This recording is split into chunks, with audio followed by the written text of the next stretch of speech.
तभी कबीले के कुछ लोग उसके पास आकर उसे उस कबीले के एक लड़की के साथ संबंध बनाने के लिए कहते हैं और साथ ही साथ वो लोग ये भी कहते हैं कि जब ये लड़की तुम्हारे बच्चे की माँ बन जाएगी तब तुम हमारे जहाज से सभी कीमती सामान को लेकर यहाँ से जा सकते हो। लेकिन दास्तान उस औरत के साथ संबंध बनाने से मना कर देता है और वहाँ से जाने लगता है। दोस्तों, ये मूवी पूरे 2 घंटे का है, लेकिन इस मूवी को देखने के बाद मुझे एक बार भी ऐसा नहीं लगा कि यह फिल्म किसी ऑस्कर विनिंग मूवी से कम है, क्योंकि ये मूवी है तो 1995 की, लेकिन इस मूवी की पिक्चर क्वालिटी काफी अच्छी है। तो कहानी की शुरुआत में हम एक पुराने जमाने के आदमी को देखते हैं जो कि डिस्को डांसर की तरह पैंट पहना हुआ था और वो समंदर में ही एक चप्पू से कहीं पर जा रहा था। इसी बीच वो एक बोतल में यूरिन करता है और उसे जब वो एक मशीन में डालता है तभी उस मशीन में से सफेद और मीठा पानी निकलता है, जिसको वो सुबह की चाय की तरह पी जाता है। इसके बाद हम देखते हैं कि वो पानी से गुनगुना करके उस पानी को समंदर के बजाय एक टब में फेंकता है जिसमें पौधा लगा हुआ था। दरअसल इस आदमी का नाम है दास्तान और वो इस समंदर में शौक से नहीं बल्कि मजबूरी में है। अब आप सोच रहे हो कि किस मजबूरी में ये समंदर पर है, तो मैं आपको बता दूं कि ये मूवी 25वीं शताब्दी के ऊपर है, जहां पर दुनिया के सभी बर्फ पिघल चुके हैं और समंदर का पानी का लेयर धरती से 25,000 फुट ऊपर आ चुका है, जिस वजह से पूरी दुनिया में मिट्टी का कोई नामो निशान नहीं। और जो लोग इस आपदा से जिंदा बचे हुए हैं वो लोग ऐसे ही नाव और जहाज में समंदर में भटक रहे हैं। उन लोगों को इस बात का भरोसा है कि दुनिया के आखिरी छोर पर कोई न कोई ऐसी जगह है जहाँ पर ठोस मिट्टी है और वहाँ पर इंसान सरवाइव कर पाएगा, इसीलिए वो लोग उस ठोस मिट्टी के तलाश में हैं। इसी दौरान दास्तान समंदर में कुछ खाने की तलाश में समंदर में कूद जाता है और काफी देर तक मछली ढूंढने के बाद जब उसके हाथ में कुछ भी नहीं लगता और वो जब अपने जहाज के ऊपर आता है तभी वो एक दूसरे नाव को देखकर उसके साथ बात करने की कोशिश करता है। वो कहता है कि समंदर में अगर कोई भी अजनबी एक दूसरे के साथ मिलते हैं तो वो लोग एक दूसरे का सामान अदला बदली करते हैं, लेकिन वो आदमी उसके साथ कोई भी सामान अदला बदली करने से मना कर देता है और कहता है कि मैं भिखारियों के साथ अपनी कीमती सामान को अदला बदली नहीं करता।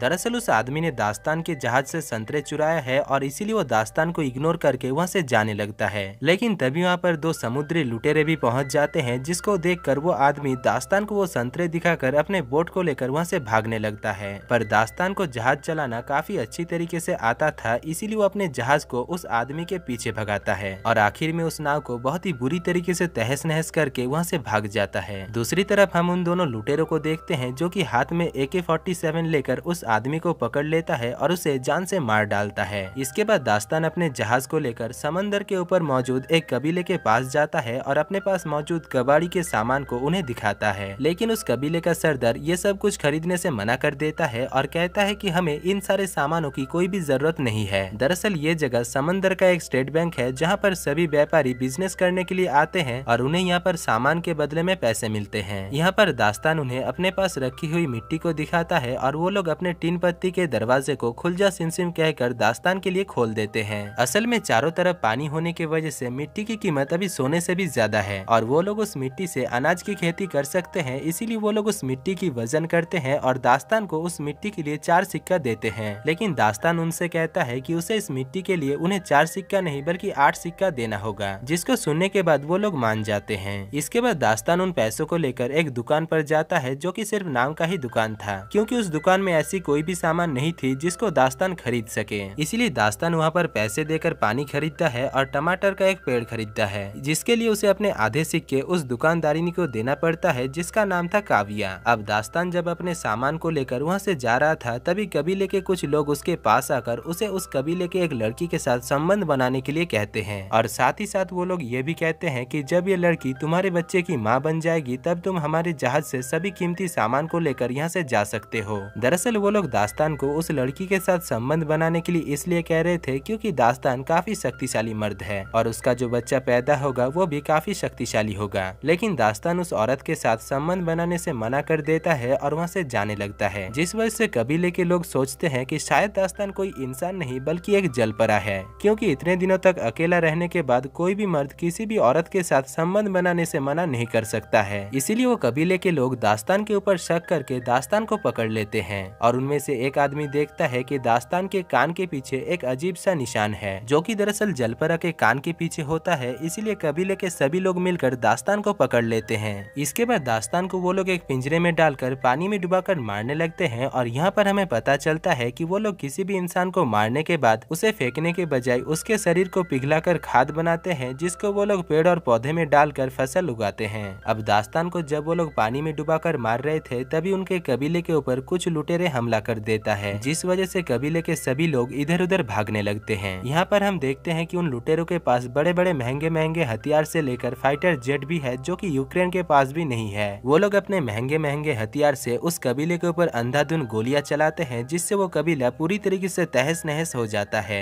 इधर काव्या दास्तान को डूबते हुए देखकर उसके पास आती है और उससे कहती है कि वो उसे बचा सकती है, लेकिन इसके लिए दास्तान को उसे अपने साथ अपने जहाज में लेकर जाना होगा। जिसके बाद दास्तान मान जाता है और वो काव्या और उसकी बेटी जिसकी नाम थी जूलिया, उन दोनों को लेकर अपने जहाज से वहाँ से निकल पड़ता है। यहाँ पर हमें पता चलता है कि जूलिया के पीठ के पीछे एक नक्शा है, जो कि दरअसल उस जगह का नक्शा है जहाँ पर ठोस मिट्टी है, यानी जहाँ पर जमीन है। साथ ही साथ हमें ये भी पता चलता है कि दास्तान सच में एक जलपरा है और वो पानी के अंदर भी सांस ले सकता है। यहाँ पर दास्तान काव्या से कहता है कि काव्या और उसकी बेटी में से किसी को मरना होगा, क्योंकि उनके पास पीने के लिए ज्यादा पानी नहीं है, और अगर उनमें से कोई भी नहीं मरती है तो वो तीनों ही पानी की वजह से मारे जाएंगे। जिसको सुनने के बाद काव्या काफी परेशान हो जाती है, लेकिन वो किसी तरीके से दास्तान को मना लेती है। दूसरी तरफ हम उस लुटेरों के सरदार को देखते हैं जिसका नाम था अंधेरा, और वो अपने साथियों से कहता है कि उसे किसी भी हालत में वो बच्ची चाहिए जिसके पीठ में वो धरती का नक्शा है। अब अंधेरा अपने सभी साथियों को जश्न करने के लिए सिगरेट फेंकता है, और तभी एक बूढ़ा आदमी अंधेरा से कहता है कि सरदार, जहाज का तेल कुछ ही दिनों के अंदर खत्म होने वाला है। जिसको सुनने के बाद अंधेरा बावला हो जाता है, और यहाँ पर हमें पता चलता है कि अंधेरा अंधा होने के साथ साथ सनकी भी है, क्योंकि वो सिगरेट जलाने के बाद माचिस की तीली को पेट्रोल के टैंक में फेंक रहा था। पर इससे पहले कि उनके जहाज का सत्यानाश होता, एक आदमी माचिस की तीली को पकड़ लेता है और वो लोग बच जाते हैं। खैर, यहाँ पर अंधेरा अपने एयरफोर्स को उस टैटू वाली लड़की को पकड़ने के लिए भेज देता है। दूसरी तरफ हम दास्तान को देखते हैं, जो कि अपने जहाज में काव्या और जूलिया को लेकर वहाँ से जा रहा था, लेकिन तभी वहाँ पर एक एयरफोर्स आकर उनके ऊपर हमला कर देता है, जिसको देखकर दास्तान हथियार लाने के लिए जहाज के नीचे जाता है। इधर काव्या को लगती है कि दास्तान उस एयरफोर्स को देखकर वहाँ से भाग गया है, इसीलिए काव्या वहाँ पर मौजूद एक हथियार से उस फाइटर प्लेन के ऊपर शूट करती है, और वो रस्सी सीधा जाकर उस प्लेन में अटक जाता है, जिस वजह से वो प्लेन उस जहाज के चारों तरफ गोल गोल घूमने लगता है। पर तभी वहाँ पर दास्तान आकर किसी तरीके से उस रस्सी को काट देता है, जिससे वो प्लेन फ्री होकर वहाँ से चला जाता है। अब क्योंकि काव्या ने ही ये सब कुछ की थी, इसलिए दास्तान काव्या के ऊपर गुस्सा होकर उसकी और उसकी बेटी की बाल को काट देता है। इसके बाद जब वो लोग समंदर में भटक रहे थे, तभी उन्हें एक दूसरा बोट नजर आता है, जिसको देखकर काव्या दास्तान से कहती है कि हमें उस बोट के पास जाना चाहिए, ताकि हमें उस बोट से खाने के लिए कुछ सामान मिल सके। लेकिन दास्तान उस नाव के पास जाना तो नहीं चाहता था, पर फिर भी काव्या के बातों पर आकर वो उस आदमी के पास जाता है। वहाँ पर पहुंचकर दास्तान को पता चलता है कि वो आदमी सनकी है और वो काव्या को खरीदना चाहता है, लेकिन उसके पास इसके बदले में दास्तान को देने के लिए कुछ भी नहीं है। दूसरी तरफ वो आदमी दास्तान को एक डिब्बे भर कागज दिखाता है, और क्योंकि कागज की कीमत अभी काफी ज्यादा है और दुनिया में कहीं पर भी कागज नहीं है, इसलिए दास्तान काव्या को आधे घंटे के लिए उस कागज के बदले में उस सनकी को दे देता है। लेकिन जब वो सनकी काव्या की वस्त्र हरण कर रहा था, तभी वहाँ पर दास्तान पहुँच जाता है, और वो उस सनकी से कहता है कि हमारा डील खत्म हुआ, जबकि उसे काव्या के साथ 5 मिनट भी नहीं हुआ था। इसीलिए उस सनकी का दिमाग सटक जाता है, और वो एक चाकू लेकर दास्तान को मारने की कोशिश करता है। पर दास्तान काफी शक्तिशाली था, इसीलिए उल्टा दास्तान ही उस आदमी को जान से मार डालता है। अब दास्तान को पता था कि काव्या और जूलिया भूखी है, इसीलिए दास्तान पानी में कूद जाता है और एक मछली को पकड़ कर लाता है, जिसके बाद वो सभी मिलकर उस मछली का भोजन करते हैं। और साथ ही साथ हमें ये भी देखने को मिलता है कि जैसे जैसे दिन गुजर रहा था, दास्तान और काव्या काफी करीब आ गए थे, और वो दोनों काफी अच्छे दोस्त भी बन चुके थे।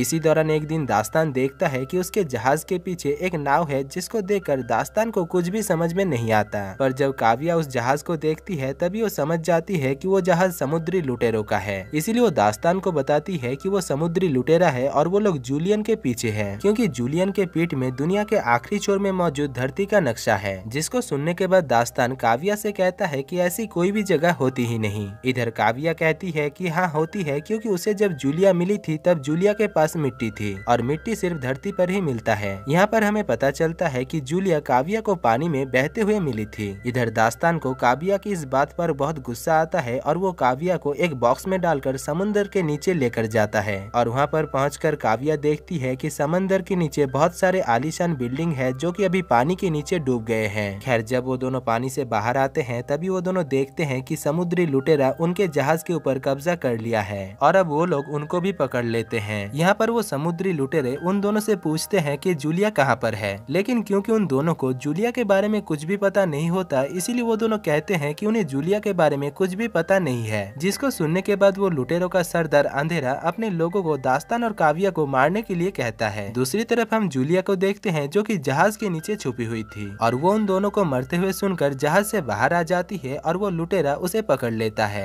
इसके बाद हम देखते हैं कि अंधेरा अपने साथियों को दास्तान और काव्या को मारने के लिए कहता है, लेकिन दास्तान काव्या को लेकर किसी तरीके से पानी में कूद जाता है। अब पानी के अंदर काव्या दास्तान से कहती है कि वो पानी के अंदर सांस नहीं ले सकती है, जिसके बाद दास्तान उसे पानी के अंदर लेकर जाता है और उसे अपने मुंह से सांस देता है। खैर कुछ देर बाद जब वो दोनों पानी से बाहर आते हैं तभी वो दोनों देखते हैं कि वो समुद्री लुटेरे उनके जहाज को पूरी तरीके से तबाह कर दिया है। अब क्योंकि उनके पास और कोई जहाज नहीं था, इसीलिए उन्हें मजबूरी में उस टूटे हुए जहाज के टुकड़े पर ही रहना पड़ता है। इसी बीच वो दोनों एक दूसरे के साथ बात करते हैं और काव्या दास्तान के ऊपर पिघल जाती है, जिस वजह से वो दोनों पानी के ऊपर ही एक दूसरे के साथ संबंध बनाते हैं। इसके बाद दास्तान को पानी के नीचे एक कागज मिलता है जो कि उसे उस सन की आदमी ने दिया था। उसको देखने के बाद दास्तान को पता चल जाता है कि सच में दुनिया के आखिरी छोर में जमीन है जहाँ पर इंसान रह सकते हैं और उस जगह पर जाने का नक्शा और किसी के पास नहीं बल्कि जूलियन के पीठ के पीछे है। इसीलिए दास्तान फैसला करता है कि वो किसी भी हालत में जूलियन को ढूंढ कर ही रहेगा।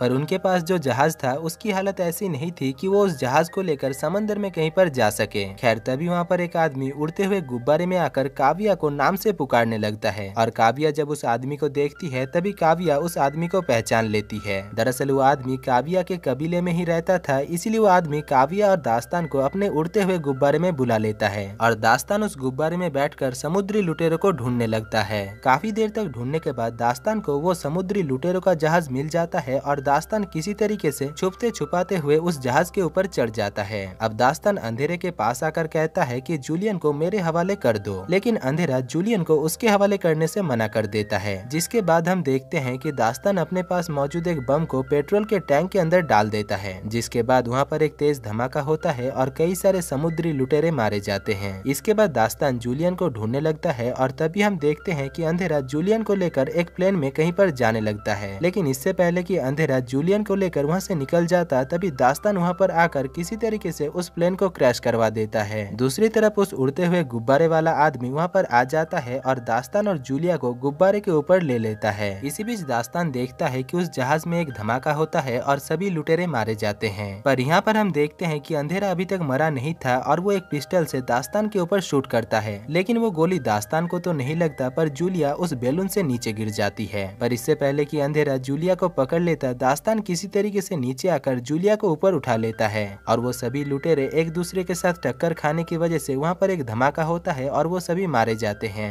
अगले सीन में हम देखते हैं कि उस बुढ़े आदमी को नक्शा पढ़ना आता था और वो जूलिया के पीठ के पीछे जो नक्शा था उसे पढ़ लेता है। इसके बाद वो लोग फाइनली उस जगह पर पहुंच जाते हैं जहां पर जमीन है। अब जमीन पर पहुंचकर वो लोग काफी खुश होते हैं और उन्हें वहां पर एक झोपड़ी देखने को मिलती है, जिसके अंदर घुसते ही उन्हें वहां पर दो कंकाल देखने को मिलती है जो कि दरअसल और किसी की नहीं बल्कि जूलिया के माता पिता के हैं। और यहाँ पर वो टैटू करने वाला हथियार भी है जिसके जरिए उन लोगों ने जूलिया के पीठ में उस धरती का नक्शा बनाया था। खैर इसके बाद दास्तान उन सभी को वहीं पर ही छोड़कर वहाँ से जाने लगता है, क्योंकि दास्तान एक जलपरा है और वो पानी में रहना ही पसंद करता है। और दोस्तों इसी के साथ ही इस खूबसूरत मूवी की कहानी खत्म हो जाती है। तो दोस्तों अगर आपको इस मूवी की कहानी और मेरा काम अच्छा लगा है तो आप मेरे चैनल को जरूर विजिट करना, क्योंकि आपको मेरे चैनल पर ऐसे ही और भी कई सारे मजेदार और खूबसूरत मूवी की कहानी मिल जाएगी। बाकी मैं मिलूंगा आपसे ऐसी कोई मजेदार मूवी की कहानी को लेकर, तब तक के लिए जय हिंद।